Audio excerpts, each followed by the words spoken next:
Desde 1978, uma figura atravessa gerações com um espectro que nunca morre. É o personagem Michael Myers. Oi pessoal, eu sou Franciele, psicóloga clínica, e sejam bem-vindos a mais um episódio da nossa maratona de Halloween. This is Halloween, Halloween, Halloween, Halloween, Halloween, Halloween. O rosto branco, a respiração ofegante e o silêncio absoluto. Mas talvez o verdadeiro terror nunca tenha estado na máscara, mas sim o que ela esconde. Hoje a gente vai compreender a mente por trás do mal, em uma análise psicológica sobre esse personagem.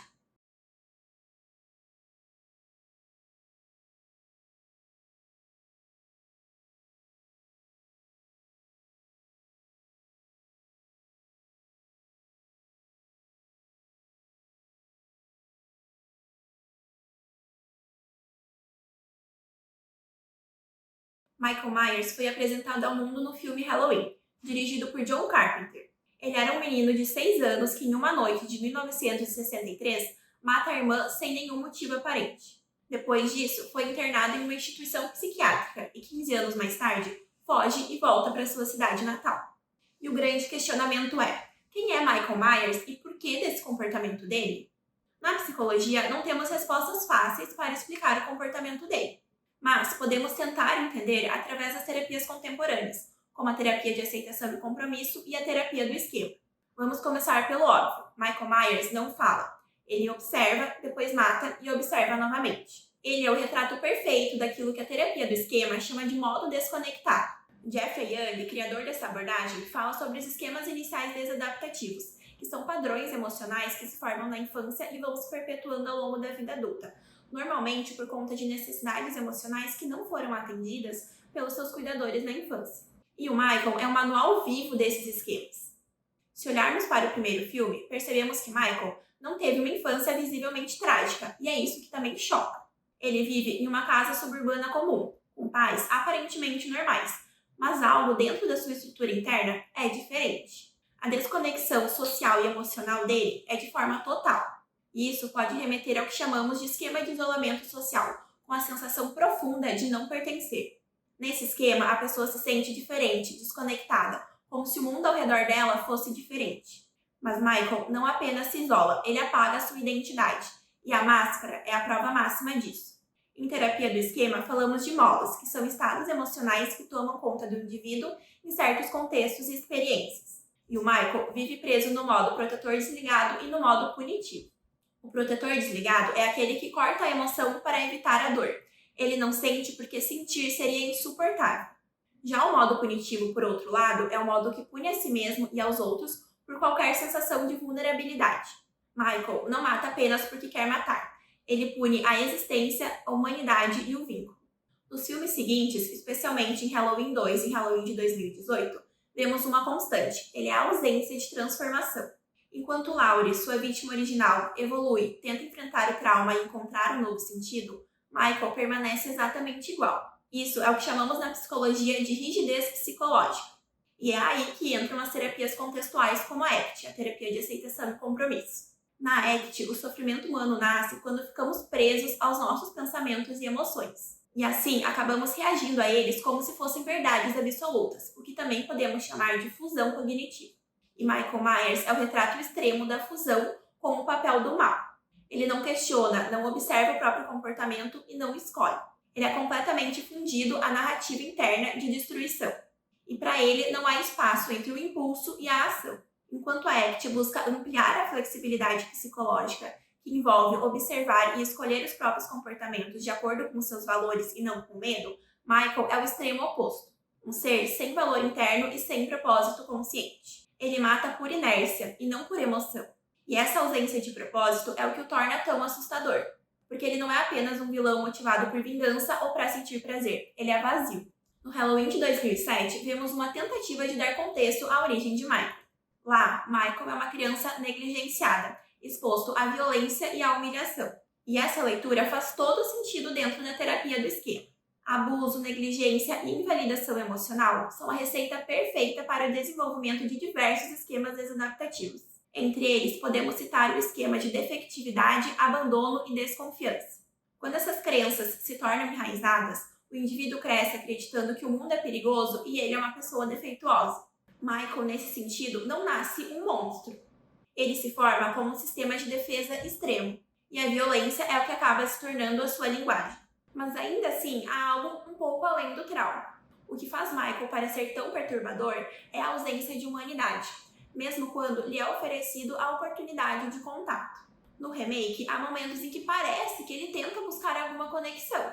Olhar para uma figura materna, hesitar por um segundo e logo em seguida colocar a máscara novamente. Esse instante representa perfeitamente o conflito entre o modo criança vulnerável e o modo protetor desligado. E sobre o seu silêncio, a terapia do esquema diria que ele é o ápice do desligamento emocional.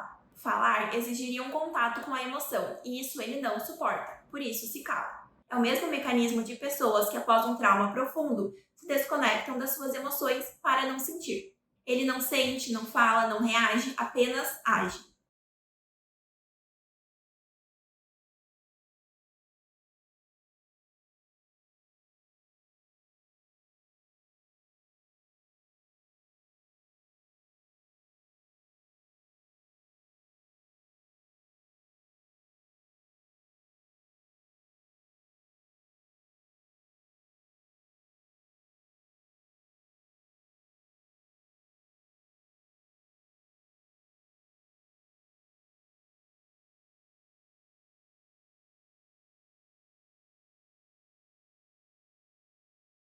Em Halloween 2018, o enredo mostra Laurie, décadas depois, traumatizada, vivendo em uma casa-fortaleza. Laurie é o outro lado da moeda, é o trauma que sente demais. Enquanto Michael reprime até o vazio, Laurie vive em constante estado de alerta, a hipervigilância e o medo de ter que reviver o mesmo trauma novamente. São dois sistemas de sobrevivência opostos. Ele, a dissociação total, ela com a fusão com o medo, ambos refém do passado.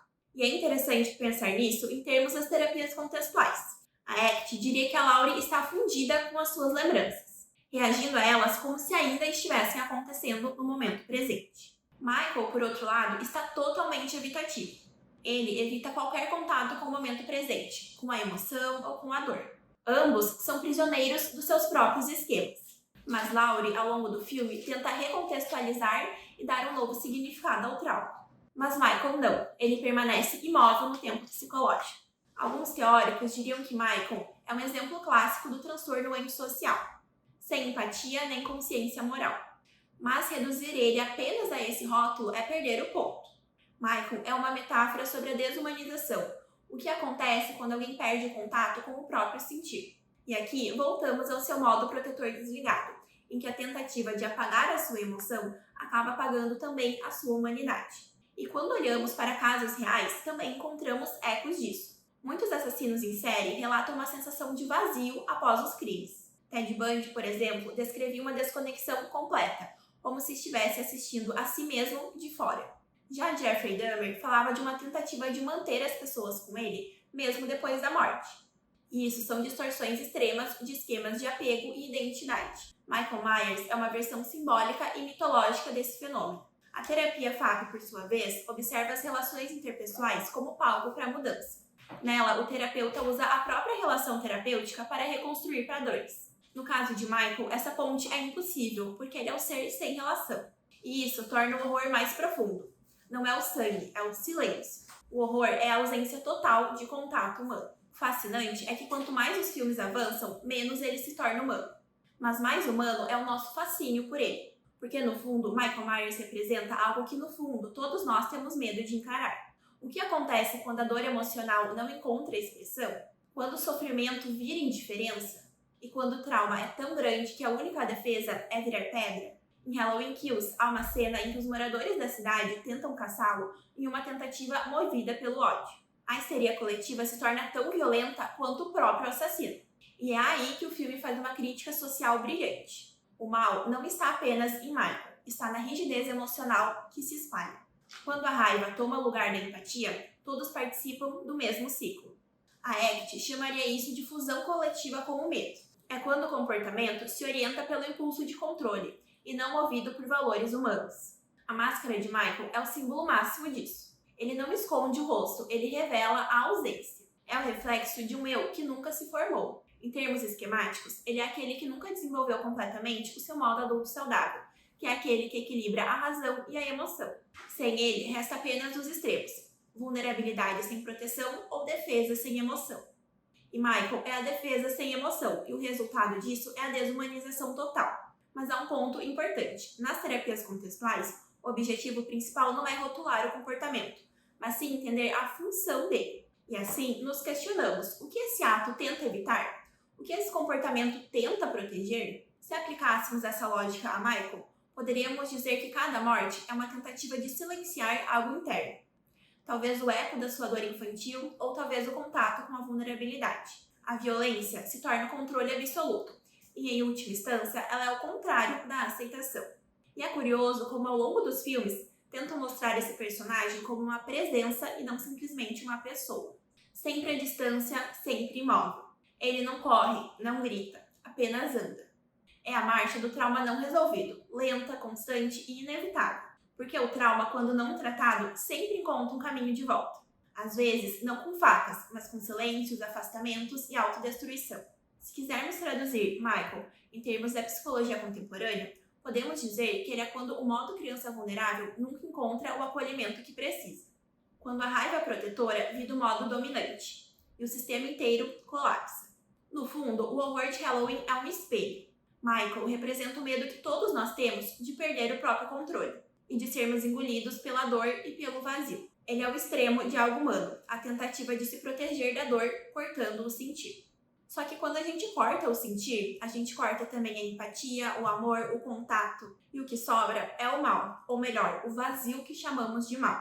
A Hecate e a FAP diriam que a saída para isso está na reconexão, no contato com o presente, com o outro e com a vulnerabilidade. Michael Myers é o que acontece quando isso não é possível. Um ser sem presente, sem futuro, sem linguagem, preso num loop de comportamento automático. E talvez seja por isso que ele nunca morre, porque ele não vive, apenas repete. No fim das contas, a verdadeira história de Halloween não é sobre o assassino, é sobre o trauma, sobre como ele se propaga, como contamina gerações, como transforma vítimas em sobreviventes e sobreviventes em espelhos do mal que tentam destruir. Laurie e Michael são dois lados da mesma moeda, uma tentando reumanizar a si mesma e o outro completamente perdido no deserto da desconexão. E é isso que torna Halloween eterno, porque o horror de Michael não está na faca, mas na ausência de emoção por trás desse gesto. A terapia do esquema e as terapias contextuais nos lembram: o mal não é uma entidade, é uma falha de contato. Quando o sentir é proibido, o vazio toma lugar. E o vazio, quando ganha uma máscara, assombra para sempre. Talvez o motivo por que estejamos assistindo Halloween há mais de 4 décadas seja porque ainda precisamos compreender o significado de ser humano.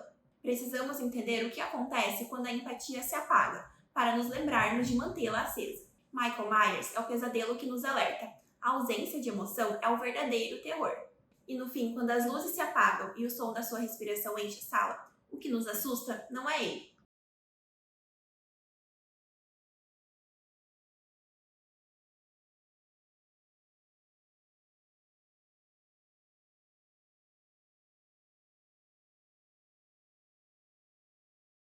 É a possibilidade de que dentro de cada um de nós existe um fragmento desse silêncio. E o horror maior talvez seja perceber que o mal absoluto é, no fundo, a ausência de contato humano.